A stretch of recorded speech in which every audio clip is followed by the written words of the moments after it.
Philippines లో MBBS చదవాలనుకుంటున్నారా? ఫ్రీగా వెళ్లి చూసి నచ్చితేనే ఎంబీబీఎస్ అడ్మిషన్ తీసుకోండి. నమస్తే, welcome to Suman TV. Present మనతో పాటు ఉన్నారు సైకియాట్రిస్ట్ డాక్టర్ చక్రవర్తి గారు. నమస్తే సార్. నమస్తే అమ్మా. డాక్టర్ గారు, ఇప్పుడు కరోనా వార్తలు ఇటీవల మనం బాగా వింటున్నాం. అంటే ప్రజల్లో మరి ఇది మళ్ళీ భయపడిపోవాల్సినటువంటి పరిస్థితి అంటారా, లేదంటే ఇది సహజంగానే అనుకోవచ్చా? ఏంటి అంటే ఒక్కసారి జనాలకి చూడండి అమ్మా, కరోనా అనేటటువంటిది అప్పుడు మనం కోవిడ్ టైం నుంచి ఇప్పటి వరకు అది కంప్లీట్గా ఏం డిసపియర్ అవ్వలేదమ్మా. ఓకే, సో వైరస్ అనేటటువంటిది మనం చాలా ఇన్ఫ్లుయెన్జా అండ్ ఈ కామన్ కోల్డ్ వైరసెస్ అనేటటువంటిది సర్వసహజంగా చూస్తూ ఉంటాం. ఎస్పెషలీ మనం ఈ సీజనల్ వేరియేషన్స్ అప్పుడు. ఇప్పుడు ఈ ఎల్ నీనో ఎఫెక్ట్ వల్ల ఏమవుతుంది అంటే మరీ వేడిగా ఉంటుంది, ప్లస్ వర్షాలు పడట్లేదు, ఒక భిన్నమైనటువంటి వాతావరణం అనేది ఏర్పడుతుంది. అయితే ఈ వైరస్ అనేటటువంటిది non virulent and virulent stage అని రెండు ఉంటాయమ్మా. అంటే దాని యొక్క పవర్ పెరగటం తరగటం. వైరస్ అనేది ఎప్పుడూ ఉంటుంది, ఇక్కడే ఉండొచ్చు, ఎక్కడన్నా ఉండొచ్చు వైరస్. కానీ దాని పవర్ ఎప్పుడు పెరుగుతుంది అంటే కనుక ఎప్పుడైతే కనుక వాతావరణం ఒక భిన్నమైనటువంటి ప్రభావం చూపెడుతుందో. ఇప్పుడు ఉన్నది సహజంగా ఈ జూన్ జూలై అంటే కనుక విపరీతమైన వర్షాలు ఉండాలి, ఎండ యొక్క ప్రభావం కూడా తక్కువ ఉండాలి. ఇలాంటి భిన్నమైన వాతావరణంలో ఏంటంటే నాన్ విరిలెంట్ నుంచి విరిలెంట్ స్టేజ్, అంటే దాని యొక్క శక్తి సామర్థ్యాలు పెరుగుతాయి అన్నమాట. నెంబర్ 1. నెంబర్ 2, ఈ టైంలో ఏంటంటే ఈ వాతావరణ ప్రభావం ఇలాంటి రకరకాల చేంజెస్ వల్ల జనరల్గా కూడా ఇమ్యూనిటీ అనేటటువంటిది ప్రజానీకంలో ఒక మోస్తారు తగ్గుతుంది. పూర్తిగా కాదు కానీ ఒక మోస్తారు తగ్గుతుంది. సో ఎప్పుడైతే మనం తట్టుకునే కెపాసిటీ తగ్గుతుందో, ఎప్పుడైతే దాని పవర్ పెరుగుతుందో, ఆ వైరస్ యొక్క పవర్ పెరుగుతుందో, ఆటోమేటిక్గా దాని బారిని పట్టడానికి ఒక అవకాశం ఉంటుంది. లేదంటే కనుక ఈ 4 years డిసపియర్ అయిన వైరస్ ఇప్పుడు ఎక్కడ పుట్టుకొచ్చిందండి? అది కోతిలోంచి వచ్చిందా, బ్యాట్లోంచి వచ్చిందా? ఇవేమీ కాదు. అది ఎప్పుడైతే పుట్టుక అనేటటువంటిది చైనాలో 2019లో స్టార్ట్ అయ్యిందో, అది ఒకసారి పుడితే అది జీవితాంతం ఉంటుంది, ప్రపంచం ఉన్నంతకాలం ఉంటుంది. అది విజృంభిస్తుందా లేదా అనేటటువంటిది వాతావరణ ప్రభావం, మనం యొక్క తట్టుకునే కెపాసిటీ, ఇలాంటి రకరకాల ఫ్యాక్టర్స్ బట్టి ఆధారపడి ఉంటుంది. డాక్టర్ గారు, కరోనా అనగానే 2020-21 ఈ ఇయర్ బాగా గుర్తొస్తుంది. అంటే జనాల్లో బాగా భయం ఏర్పడినటువంటి ఇయర్ అది. మరి ఇప్పుడు మళ్ళీ అదే టైం అనుకోవచ్చా, సహజమే అనుకోవాలా? మనం అంత భయభ్రాంతులకు గురవలసినటువంటి అవసరం లేదు మేడం. ఎందుకంటే కనుక ప్రపంచవ్యాప్తంగా మనం స్టాటిస్టిక్స్ తీసుకుంటే కనుక ఒక పాండమిక్ సిచ్యువేషన్ అనేది అప్పుడు మనం మాట్లాడుకున్నటువంటి సిచ్యువేషన్. ఎప్పుడు కూడా మనం ఏంటంటే పాండమిక్, ఎపిడమిక్ ఇలాగ మనం విభజించుకుంటాం అనమాట తీవ్రత బట్టి. అప్పుడు మనం చూసినటువంటి పరిస్థితి పాండమిక్. ఈ డెత్స్ ఏవైతే కనుక ఇప్పుడు రికార్డ్ అయినాయో ఇవి చాలా కామన్గా ప్రపంచవ్యాప్తంగా కోవిడ్ డెత్స్ జరుగుతున్నాయి, ఇప్పటికీ జరుగుతున్నాయి. ఎటొచ్చి ఏంటంటే అప్పుడు వేల సంఖ్యల్లో మాట్లాడుకుంటే ఇప్పుడు 1, 2, 10 సంఖ్యలో జరుగుతున్నాయి. దానికి మనం అంత భయభ్రాంతులు గురయ్యి మళ్ళీ ఇంకో కోవిడ్ సిచ్యువేషన్ వస్తుందో, మళ్ళీ లాక్డౌన్ వస్తుందో అనేటటువంటిది అవసరం లేదు, భయభ్రాంతులకు గురవలసినటువంటి అవసరం లేదు. ఎందుకంటే కనుక 2021 మహా అయితే కొంత భాగం ఆఫ్ 2022లో మనందరికీ హర్డ్ ఇమ్యూనిటీ అనేది వచ్చేసిందమ్మా. అదేదో వ్యాక్సిన్ తీసుకోవాల్సినటువంటి ఇమ్యూనిటీ కాదు. నా దగ్గర నుంచి మీకు, మీ దగ్గర నుంచి వాళ్ళకి, మీ కుటుంబ సభ్యులకి, మా కుటుంబ సభ్యులకి, అందరికీ కూడా ఒక కంప్లీట్గా బాగా విజృంభించేటటువంటి ఒక డిజీజ్ ప్యాటర్న్ కాకపోయినా ఒక సబ్ లెవెల్, అంటే సబ్ డిజీజ్ లెవెల్లో అందరికీ స్ప్రెడ్ అయిపోయింది. అది స్ప్రెడ్ అయిపోవడంతో మనందరిలో యాంటీ కరోనా యాంటీబాడీస్ వచ్చేసినాయి. యాంటీ కరోనా వైరస్ యాంటీబాడీస్ వచ్చేయటం వల్ల అవి మనం షేక్ హ్యాండ్ ఇవ్వటం ద్వారానో, ఫుడ్ తినటం ద్వారానో, రకరకాల తుమ్మటం, దగ్గటం ద్వారా వైరస్ అనేది స్ప్రెడ్ అవ్వకుండా యాంటీబాడీస్ స్ప్రెడ్ అయినాయి. సో మనందరం ప్రొటెక్టెడ్. ఒక విధంగా చూసుకుంటే మనందరం హర్డ్ ఇమ్యూనిటీ రావటం వల్ల మనందరం అదృష్టవంతులం, ప్రపంచవ్యాప్తంగా ప్రొటెక్టెడ్. కానీ కొన్ని సందర్భాల్లో ఆ ఈ హర్డ్ ఇమ్యూనిటీ ఉన్నా కూడా కరోనా వైరస్ ప్రభావం పడి కొంతమంది ఎందుకు చనిపోతున్నారు డాక్టర్ గారు అని అంటే కనుక వీళ్ళకి ఆల్రెడీ ఇమ్యూనిటీ తక్కువ ఉన్నటువంటి వాళ్ళు, ఎంత హర్డ్ ఇమ్యూనిటీ ఉన్నా కూడా వాళ్ళు శారీరకంగా తట్టుకునేటటువంటి కెపాసిటీ ఎంత పర్సంటేజ్ ఉంటుంది? వాళ్ళు స్మోకర్సా, లేదంటే వాళ్ళు సిఓపిడి ఉందా, క్రానిక్ అబ్స్ట్రక్టివ్ పల్మనరీ డిసీజ్ ఉందా, ఇతరత్ర ఆరోగ్య సమస్యలు ఉండటం వల్ల వాళ్ళు ఓవరాల్ ఇమ్యూనిటీ స్టేటస్ తగ్గిందా అనేటటువంటి కొంత దురదృష్టవంతులు ఎవరైతే ఉంటారో వాళ్ళ మీద ఈ వైరస్ యొక్క ప్రభావము, దుష్ప్రభావము, విపరీతమైనటువంటి ప్రభావం ఎక్కువ కనిపిస్తూ ఉంటుంది. మరి కరోనా అనగానే ఫస్ట్ చాలా మందికి ఏంటంటే ఒక యాంగ్జైటీ. ఇప్పుడు సోషల్ మీడియాలో చూస్తున్నామండి, ఎన్నో వీడియోస్ వస్తున్నాయి, ఎన్నో న్యూస్ ఆర్టికల్స్ వస్తున్నాయి, అక్కడ చనిపోయారు, ఇక్కడ చనిపోయారు, కరోనా వైరస్ మళ్ళీ వస్తుంది అని చెప్పేసి. కానీ ఇది పిల్లల్లో కానీ పెద్దవాళ్ళలో కానీ మరి మానసిక ఆరోగ్యం పైన ఎట్లాంటి తీవ్రమైన ఇంపాక్ట్ పడుతుంది అంటే? సో కరోనా ఇప్పుడు ఎలా ఉందంటేనమ్మా, దాని యొక్క కోవిడ్ టైంలో దాని ప్రభావము, లాక్డౌను కళ్ళెదురుగుంటానే మనుషులు చనిపోవటము, ఒక కుటుంబం కొంతమంది కుటుంబాల్లో ఒకరు, ముగ్గురు, నలుగురు కూడా చనిపోవటము, హాస్పిటల్ బెడ్స్ దొరకపోవటము, వ్యాక్సిన్స్ దొరకపోవటము, యాంటీవైరల్ డ్రగ్స్ దొరకపోవటము, బయటికి వెళ్ళి ఫ్రీగా తిరగలేకపోవటం, మాస్క్ పెట్టుకోకుండా ఇవేవైతే కనుక ఇమేజెస్ ఉన్నాయో ఆ టైంలో నుంచి ఇప్పటికి కూడా అందరూ మనసుల్లో కూడా పదిలంగా ఉన్నాయి ఆ ఇమేజెస్. ఆ జ్ఞాపకాలు ఇప్పటికీ కూడా పదిలంగా ఉన్నాయి. దానివల్ల ఏమవుతుందంటే కరోనా, కోవిడ్ ఇలాంటి పదాలు చాలామందికి అది రాదు, ఇలాంటి మాలాంటి వాళ్ళు ఎక్స్ప్లెయిన్ చేసి ధైర్య సాహసాలు నింపేటటువంటి ప్రయత్నం చేసినా కూడా డాక్టర్స్ కోవిడ్ టైంలో వచ్చినటువంటి హర్డ్ ఇమ్యూనిటీ కానీ, తర్వాత వ్యాక్సిన్స్ గురించి కానీ ఇవన్నీ చెప్పినా కూడా ఆ జ్ఞాపకాల వల్ల చాలామందికి ఇది ఒక పోస్ట్ ట్రామాటిక్ స్ట్రెస్ డిసార్డర్ లాగా అయిపోయింది. PTSD అని మీరు వినే ఉంటారు. అంటే సంఘటన అయిపోయి 4-5 సంవత్సరాలు 6 సంవత్సరాలు అయినా కూడా ఇప్పటికీ కూడా ఆ జ్ఞాపకాలు, ఆలోచనలు, జరిగినటువంటి సంఘటనలు అందరికీ కూడా ఒక సినిమా లాగా కళ్ళకు కట్టినట్టుగా ఉన్నాయి జీవితాలు. సో దానివల్ల ఏంటంటే తెలియకుండానే కరోనా అనేటటువంటి అంశం ఒక యాంగ్జైటీని నింపుతుంది, ఒక అభద్రతని క్రియేట్ చేస్తుంది. అమ్మో ఇంకోసారా అనేటటువంటి ఒక భయాన్ని క్రియేట్ చేస్తుంది. చాలా సందర్భాల్లో 2020 నుంచి ఇప్పుడు 2026 వరకు అమ్మో మళ్ళీ లాక్డౌనా ఇలాంటి పదాలు మనం పదే పదే విన్నాం. కానీ ఆ పరిస్థితి వరకు రాలే. ఎందుకంటే కనుక అది మనం భయం వల్ల మనం క్రియేట్ చేసుకున్నటువంటి ఒక యాంగ్జైటీ మబ్బు లాంటిది. ఈసారి మొన్న ఏదో జరిగిందని అన్నారు, ఏపీలో జరిగిందన్నారు. ఈసారి ఏంటంటేనమ్మా, ఎప్పుడైతే ఒక భయము ఒక రియాలిటీకి దగ్గరగా ఉంటుందో, అంటే అరే వాడికి కరోనా వచ్చింది వీడికి కరోనా అనుకోవటం వేరో, కరోనా వల్ల ఒకే చిన్న ప్రాంతంలో ఒక 4 చనిపోయారు, లేదంటే 3 చనిపోయారు, లేదంటే ఇంతమంది టెస్ట్ అయితే కనుక ఇంతకు ముందు పాజిటివ్ అనేటటువంటిది ఎప్పుడైతే కనుక మనకున్న ఇమాజినరీ ఫియర్కి ఒక రియాలిటీ కనెక్ట్ అవుతుందో ఆటోమేటిక్గా మన ఫియర్ కాంప్లెక్స్ పెరిగిపోతుంది అన్నమాట. అభద్రత ఇంకా పెరిగిపోతుంది. అంటే ఇంకా ఓల్డ్ ఏజ్ ఉన్న వాళ్ళండి, ఇంకా ఆందోళన సమస్యలు ఉన్న వాళ్ళు ఎలాంటి పరిష్కారాలు తీసుకోవాలి, ఎలాంటి సజెషన్స్ తీసుకోవాలి అంటే? ఒకటమ్మా, ధైర్య సాహసే లక్ష్మి. మనం ఎప్పుడు కూడా ఒకటే అంటాం, కరోనాని నిజంగా వాస్తవానికి ఒక యాంటీవైరస్ వల్ల మనం సేఫ్ గార్డ్ చేసుకున్నామా, లేదంటే ఒక వ్యాక్సిన్ వల్ల బారిన పడకుండా ఉన్నామా అంటే కనుక అవి కొంతవరకు అవి మన జీవితంలో రోల్ ప్లే చేసిన ఏది ఆ టైంలో నేను చెప్తున్నాను. ఎక్కువ శాతం మనలో మనం నింపుకున్నటువంటి ధైర్యం, మనలో మన పోరాట పటిమి, గవర్నమెంట్ నుంచి మోడీ గారి దగ్గర నుంచి అందరూ కూడా ఒక్క మాట అన్నారు, జాగ్రత్తగా ఉండండి, అట్ ద సేమ్ టైం ధైర్యంగా ఉండండి అని చెప్పారు. ఈ ధైర్యాన్ని ఎవరైతే కనుక నిలబెట్టుకుని ముందుకెళ్ళారో వాళ్ళు బ్రతికి బట్టకట్టారు. ఎవరైతే కనుక భయభ్రాంతులకు లోనయ్యారో, అంటే ఒక భయం అనేటటువంటిది మనకి తెలియకుండానే మనం ఒక జబ్బుని తట్టుకునేటటువంటి ఒక వైరస్ని, ఒక బ్యాక్టీరియాని, ఒక క్రిమికీటకాన్ని, ఒక పవర్ని తట్టుకునేటటువంటి కెపాసిటీ కూడా ఒక భయం అనేది కిందకి జారుస్తుంది అనేటటువంటి దానికి మన కోవిడ్ టైం అనేటటువంటిది ఒక నిదర్శనం, ఒక ఎగ్జాంపుల్. సో మన ఫ్యూచర్లో ఇటువంటి పరిస్థితి రాదా డాక్టర్ గారు అంటే కనుక ఆ పరిస్థితి రాకపోవచ్చేమో, కానీ ఆ పరిస్థితి వస్తుందేమో అనేటటువంటి భయంతో మనకు తెలియకుండానే మనం జబ్బుని తట్టుకునే కెపాసిటీని మనం తగ్గించేసుకుంటున్నాం, ఒక యాంగ్జైటీ కానీ, ఒక ఫియర్ కానీ.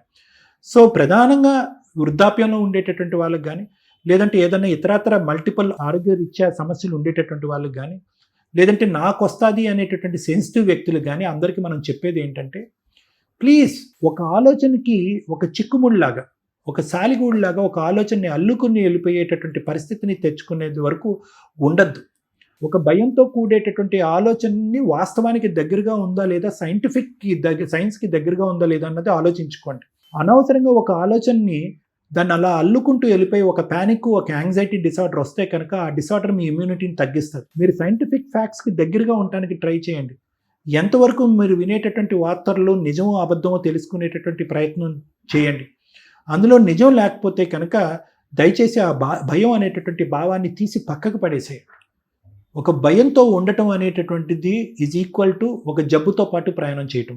కొన్ని ఫ్యామిలీస్ గురించి మన సొసైటీ గురించి మాట్లాడుకుంటే డాక్టర్ గారు, కొన్ని ఫ్యామిలీస్లో ఏంటంటే కొంతమంది భయపడిపోతూ ఉంటారు, కొంతమంది ధైర్యంగా ఉంటారు. మరి అలా భయపడిపోయే వాళ్ళకి మరి ఎలాంటి ధైర్యమైన మాటలు చెప్పాలి అంటే? మంచి ప్రశ్న అమ్మా. ఎందుకంటే అందరికీ ఒకటి చెప్తాం, ఒక సెన్సేషనల్ న్యూస్ మాట్లాడుకున్నంతసేపు బాగానే ఉంటుంది, కానీ ఆ సెన్సేషన్ కొన్ని సున్నితమైన స్వభావం ఉండేటటువంటి వాళ్ళ మీద ఎటువంటి ప్రభావం చూపెడుతుంది అనేటటువంటిది కూడా మనం గుర్తు పెట్టుకునే అటువంటి అంశాలు మన కుటుంబంలో మాట్లాడుకోవచ్చా వద్దా అనేది చాలామందికి నేను చెప్తూ ఉంటాను. అన్నెసెసరీ న్యూస్ ఛానల్స్ చూడొద్దు, అన్నెసెసరీ ఎక్కడో ఏదో జరిగింది, ఏదో మాస్ సూసైడ్ చేసుకున్నారు, ఇంకోటి ఏదో హత్య జరిగింది, ఇలాంటి న్యూస్ ఏదైతే ఉన్నాయో అవి అనవసరంగా మన లోపల ఒక న్యూరోకెమికల్ డిస్టర్బెన్స్ అనేటటువంటిది క్రియేట్ చేస్తూ ఉంటుంది. సో మన కుటుంబంలో ఎటువంటి వార్తల గురించి మాట్లాడుకోవాలి, మాట్లాడుకోకూడదు, ఎటువంటి ఛానల్స్ చూడాలి, చూడకూడదు అనేటటువంటిది మన కుటుంబ సభ్యుల యొక్క వైఖరి, ఆలోచన, వ్యక్తిత్వం బట్టి అటువంటివి డిస్కస్ చేసుకుంటే మంచిది. అనవసరమైనటువంటి సబ్జెక్ట్స్ మాట్లాడుకోవటం, భయానికి లోన్ అవటం, తర్వాత ఏమీ లేదులే అని చెప్పి వదిలేయటం అనేటటువంటిది ఒక పరిపాటి అయిపోయింది. సెన్సేషనలిజం అంటాం, ఇది ఒక డిజీజ్. సమాజంలో ఉండే ఈ సెన్సేషనలిజం అనేటటువంటిది ఒక డిజీజ్. ఎందుకు సెన్సేషన్ చేసుకుంటామో మనకు తెలియదు. ఇప్పుడు ఈ కరోనా ఈ సమస్య కూడా ఒక సెన్సేషన్ చేసేసుకుంటాం, ఒక 3 రోజుల తర్వాత అదేం లేదులే అని అనుకుంటాం. ఎందుకు అనవసరంగా ఒక టెర్రరిజం అనేటటువంటి ఒక భయంకరమైన అట్మాస్ఫియర్ని మనం క్రియేట్ చేసుకోవాలి. అది క్రియేట్ చేసుకున్న తర్వాత మళ్ళీ అది తగ్గించుకోవాలి. ప్రత్యేకంగా పిల్లలు, నేను చెప్పేది ఏంటంటే కనుక పిల్లలు యూజువల్గా అడ్వెంచరస్ న్యూస్కి చాలా ఈజీగా గ్రాప్ చేసుకుంటారు.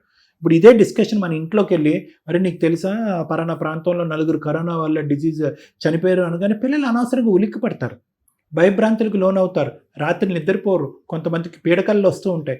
అటువంటి అట్మాస్ఫియర్ అనవసరంగా ఏంటంటే పిల్లలు ఎదురుగుంటే డిస్కస్ చేయకూడదు. ఆ పిల్లలు వెళ్ళి ఇంకో బస్సులో ఇంకో 4 పిల్లలతో మాట్లాడుతూ ఉంటారు. కాబట్టి నేను అనేది ఏంటంటే what we discuss will create the atmosphere in our house. కాబట్టి ఆ డిస్కషన్స్ రాకుండా మనం జాగ్రత్త పడటం మంచిది. ఒకవేళ పిల్లలు ప్రశ్నిస్తే అండి, మరి ఏంటి కరోనా వస్తుందంట, మళ్ళీ లాక్డౌన్ ఉంటుందా, మనకు హాలిడేస్ వస్తాయా, ఎలాంటి కేరింగ్స్ ఎలా ఉండాలి, ఏంటి, మళ్ళీ అందరం ఇంట్లోనే ఉంటామా, క్వశ్చన్స్ వేస్తూ ఉంటారు. మంచి ప్రశ్న అమ్మా. పిల్లలకి ఏదైనా యూజువల్గా బిట్వీన్ 8 to 15 years పిల్లలు, టీనేజ్లో ఉండేటటువంటి పిల్లలు, యంగ్ ఏజ్లో ఉండే పిల్లలు, తెలియని వయసులో ఉండేటటువంటి పిల్లలకి ఎప్పుడూ కూడా వాళ్ళకి ఏదైనా ఎక్స్ప్లెయిన్ చేయాలంటే కనుక ఫస్ట్ అది మనం ఏదైతే ఎక్స్ప్లెయిన్ చేయాలి అనుకుంటున్నటువంటి సబ్జెక్ట్ మీద మనకు పూర్తి స్థాయి అవగాహన, ఆలోచన ఉందా లేదన్నది మనం తెలుసుకోవాలి. ఉన్నది లేనట్టుగా కానీ, లేనిది ఉన్నట్టుగా కానీ, లేకుండా ధైర్యం చెప్పడం కానీ, లేదంటే లేని దానికి ఎక్కువగా భయపెట్టే పరిస్థితి పిల్లలకి రాకూడదు. ఫస్ట్ ఫర్ ఎగ్జాంపుల్ అలా రాకూడదు అంటే కనుక మనం ఆ సబ్జెక్ట్ మీద ఎంత గ్రిప్లో ఉన్నాము అనేటటువంటిది చాలా ఇంపార్టెంట్. పిల్లలకి ఎప్పుడూ కూడా ఫ్యాక్చువల్ బేసిస్ మీద, సైంటిఫిక్ బేసిస్ మీద మాట్లాడటం మంచిది. కమింగ్ టు మరి మనం సిమ్టమ్స్ గురించి మాట్లాడుకుంటే సార్, మరి అప్పట్లో కరోనా అంటే కొన్ని సిమ్టమ్స్ చెప్పేవాళ్ళు, మాస్క్ పెట్టుకోవాలి అని చెప్పారు, దూరంగా ఉండాలి అన్నారు, ఎక్కువ గ్యాదరింగ్స్ చేయొద్దు అని చెప్పారు. ఒకసారి మన సిమ్టమ్స్ గురించి మాట్లాడుకుంటే సబ్ సిమ్టమల్ ఇప్పుడు ఏవైతే కనుక మీరు చూసారో ఈ మధ్యకాలంలో జరిగినవని చాలా చోట్ల ఏంటంటేనమ్మా, ఎప్పుడైతే ఒక వైరస్ యొక్క విరిలెన్స్, ఒక వైరస్ యొక్క గోల్డెన్ ఫేస్ అని అంటూ ఉంటాం, ఆ ఫేస్ పోయిన తర్వాత అది అంత విరిలెంట్గా లేనప్పుడు సబ్ సిమ్టమ్స్ ఎక్కువ ఉంటాయమ్మా. అంటే సిమ్టమ్స్ అంటే కనుక జలుబు, ముక్కు, దగ్గటము, జ్వరం రావటము, నీరసంగా ఉండటం అలాగ ఉండవమ్మా. ఇవన్నీ కూడా చాలా సబ్ సిమ్టమాటిక్గా ఉంటాయి, అసలు వచ్చి రానట్టు, ఉండి ఉండనట్టు ఉంటాయి. సో కాబట్టి సిమ్టమ్ బేసిస్ మీద మనం జాగ్రత్తలు తీసుకునే దానికంటే సహజ సిద్ధంగానే జాగ్రత్తలు తీసుకోవటం మంచిదేమో. ఆరోగ్యకరమైనటువంటి పోషణ అంటే మంచి హెల్దీ ఫుడ్, న్యూట్రిషియస్ ఫుడ్ తీసుకోవటము, ఎక్కువగా గ్యాదరింగ్స్ ఉండేటటువంటిది వీలైనంత వరకు అవాయిడ్ చేయటము, వీలైనంత వరకు షేక్ అండ్ ఇలాంటివి లేకుండా నమస్కారం అనేటటువంటి సంస్కారాన్ని నేర్చుకోవటము. అంటే ఇలాంటివి మ్యాండేటరీగా చేయవలసినటువంటి అవసరం లేకపోయినా కూడా సహజంగా చేసినా కూడా అవి ఒక విధంగా మనకి ప్రొటెక్టివ్ మెజర్స్. దగ్గేరో, తుమ్మేరో ఇలాంటి వాటికి మనం ఎక్కువగా ఫోకస్ చేస్తే ఏమవుతుందంటే ప్రజల్లో భయభ్రాంతులకు గురి చేసినటువంటి వాళ్ళం అవుతాం మనం. అమ్మో వాడు దగ్గుతున్నాడు, వాడు కరోనా ఉందేమో, వీడు తుమ్ముతున్నాడు. No, it may not be. దాని యొక్క ఛాన్స్ ఇప్పుడు ఉండేటటువంటి స్టాటిస్టిక్స్ బట్టి చూసుకుంటే it may not be even 0.01%. ఇంకా ప్రతి దగ్గు, తుమ్ముకి మనం భయపడేటట్టు అయితే కనుక మనుషులు కలుసుకోవటం, మాట్లాడుకోవటం కూడా తగ్గిపోతుంది. అవసరం లేకుండా మాస్కులు, అవసరం లేకుండా శానిటైజర్లు వాడేసేటటువంటి ఆ పాత పరిస్థితికి మనం వెళ్ళిపోతూ ఉంటాం. యూజువల్గా మన ఇమ్యూనిటీని పెంపొందించుకునేటటువంటి విధంగా మంచి హెల్దీ ఫుడ్, హెల్దీ డైట్, తర్వాత ఏంటంటే హెల్దీ స్లీప్ ప్యాటర్ను, ఎక్సర్సైజు, ఇలాంటి వాటిని మనం నమ్ముకుని ముందుకెళ్తే మంచిదమ్మా. నెంబర్ 1, వీలైనంత వరకు మాసెస్ ఉండేటటువంటి క్రౌడెడ్ ఏరియాస్ని అవాయిడ్ చేయడం మంచిది. వీలైనంత వరకు skin to skin contact, hand to hand touch, కరచాలను చేయడం అనేటువంటిది అవాయిడ్ చేస్తే మంచిది. అప్పుడు తీసుకునేవే, but at lesser intensity. Doctor గారు, అయితే ఇందాక మీరు అన్నారు యాంగ్జైటీ డిజార్డర్ అని చెప్తున్నారు కదా, మరి ఎలాంటి లక్షణాలు కనిపిస్తే ఇమీడియట్లీ సైకియాట్రిస్ట్ని కలవాలి అంటే? సో యూజువల్గా ఇలాంటి వాటిలో యాంగ్జైటీ డిసార్డర్ అంటేనమ్మా మనం మాట్లాడేసి వదిలేస్తూ ఉంటాం. ఇప్పుడు మీరు మాట్లాడారు, నేను మాట్లాడేసాను, ఈ సబ్జెక్ట్ ఇంట్లో వదిలేసి ముందుకు వెళ్ళిపోతాం. కానీ యూజువల్గా యాంగ్జైటీ ఉండేటటువంటి వాళ్ళు ఏంటంటే అదే సబ్జెక్ట్ మీద ఎక్కువ ఫోకస్ చేసి, అదే సబ్జెక్ట్ మీద ఎక్కువ మాట్లాడుతూ, అదే సబ్జెక్ట్ మీద ఎక్కువ రీసెర్చ్ చేసి, గూగులింగ్ చేసి, దాని నుంచి ఇంకా ఫ్యాక్ట్స్ ఐడెంటిఫై చేయటం కానీ, లేదంటే అంతటితో నాకేమైనా జ్వరం వచ్చిందా, నేను ఎక్కువ దగ్గుతున్నానా అని చెప్పి ప్రతి దగ్గుకి, ప్రతి తుమ్ముకి డాక్టర్ దగ్గరికి వెళ్ళిపోయి సందర్భానుసారం అసందర్భమైనటువంటి టెస్టులు చేయించుకుంటూ, ఇంట్లో వాళ్ళందరికీ కూడా అదే డిస్కషన్ పెట్టుకుని వాళ్ళను కూడా జాగ్రత్తలు తీసుకోమంటూ, వాళ్ళని భయభ్రాంతులకు గురి చేసుకుంటూ, ఎక్కువగా ఆ ఆలోచన వల్ల నిద్రలేని సమస్య రావటము, ఆ ఆలోచన వల్ల నలుగురితో మాట్లాడలేకపోవటం, లేదంటే వర్క్ కూడా వెళ్ళలేకపోవటం, వర్క్ రిలేటెడ్ కాన్సన్ట్రేషన్ చేయలేకపోవటం, ఇలాంటివి వస్తే కనుక యూజువల్గా యాంగ్జైటీ ఎక్కువ అవుతుంది, అసలు సమస్య కంటే వేరే సమస్య ఎక్కువ అవుతుందని భావించాలి. ఎస్. దాన్ని యాంగ్జైటీ డిసార్డర్ అంటాం. పానిక్ అటాక్స్, కరోనా లక్షణాలు ఇవన్నీ ఒకటే అనుకోవచ్చా అండి? అంటే యూజువల్గా ఏమవుతుందంటేనమ్మా, యాంగ్జైటీ ఎంత విచిత్రమైన మానసిక సమస్యలు, ఎంత విచిత్రమైన సమస్యలు అంటే, నువ్వు ఏదైతే ఊహించుకుంటావో, ఏదైతే ఆలోచించుకుంటావో అది నీ పక్కన వచ్చి కూర్చుంటుంది. ఇప్పుడు నేను ఇలా కూర్చున్నాను, నాకు జ్వరం వచ్చిందేమో అంటే వాడికి జ్వరం వస్తుంది. నాకు నిద్ర పట్టట్లేదు అంటే పట్టదు. నాకు ఏదో తెలియని సమస్య వచ్చిందేమో అంటే కనుక తెలియని సమస్య. సో నేను అనేది ఏంటంటే కనుక, కరోనా ప్రస్తుతం ఉండేటటువంటి పరిస్థితి కంటే మనకు తెలిసి తెలియకుండా పెంచుకుని పెద్ద చేసుకునేటటువంటి యాంగ్జైటీ ప్రాబ్లమే ఎక్కువ. కాబట్టి ముఖ్యంగా కావాల్సింది ఏంటంటే అవగాహన, అన్నెసెసరీ ఇన్పుట్ స్ప్రెడ్ చేయకుండా ఉండటము, అన్నెసరీ డిస్కషన్స్ ఎంకరేజ్ చేయకుండా ఉండటం. అవగాహన అనేది చాలా ఇంపార్టెంట్. సో డాక్టర్ గారు, మరి ఫైనల్లీ ఒక సైకియాట్రిస్ట్గా మరి మీరు ప్రజలకు ఇచ్చేటటువంటి సలహాలు కానీ సూచనలు ఏమైనా ఉన్నాయా? ప్రజలందరికీ చెప్పేది ఏంటంటే, అనవసరంగా భయభ్రాంతులు గురవ్వాల్సినటువంటి అవసరం లేదు. ఎవరో అది చెప్పారు అనేటటువంటి మాటలు నమ్మవలసినటువంటి అవసరం లేదు. మనం సైంటిఫిక్ బేసిస్ మీద సైన్స్కి దగ్గరగా ఉందాం. ఎందుకంటే ఒకప్పుడు ఆ టైంలో మనం డీల్ చేయలేనటువంటి కరోనాకి వర్స్ట్ కమ్ సినారియో వచ్చిందే అనుకోండి, దాన్ని డీల్ చేయగలిగేటటువంటి కెపాసిటీలో సైంటిఫిక్ ప్రాసెస్, డాక్టర్స్ అందరూ రెడీగా ఉన్నారు. దానికి సంబంధించినటువంటి వ్యాక్సిన్స్ ఉన్నాయి, దానికి సంబంధించినటువంటి యాంటీవైరల్ డ్రగ్స్ ఉన్నాయి. మీకు మీరుగా అనవసరంగా భయభ్రాంతులకు గురవ్వకండి, యాంగ్జైటీకి లోనవ్వకండి. మూడోది ఏంటంటే, సహజ సిద్ధమైనటువంటి ఇమ్యూనిటీని పెంపొందించుకునే ప్రయత్నం చేయండి. టైంకి పడుకోండి, తినండి, లెగండి, పోషక విలువైనటువంటి ఆహార పదార్థాలతో కూడినటువంటి డైట్ని నమ్మండి, ఫిట్నెస్ అండ్ ఎక్సర్సైజ్ చేయండి. ఎక్కువ స్క్రీన్ టైం పెట్టుకోకుండా స్క్రీన్ టైం తగ్గించుకుని నిద్ర, ఆహారాలు సరైనటువంటి సమయానికి ఉండే విధంగా ప్రయత్నం చేయండి. Thank you. Thank you.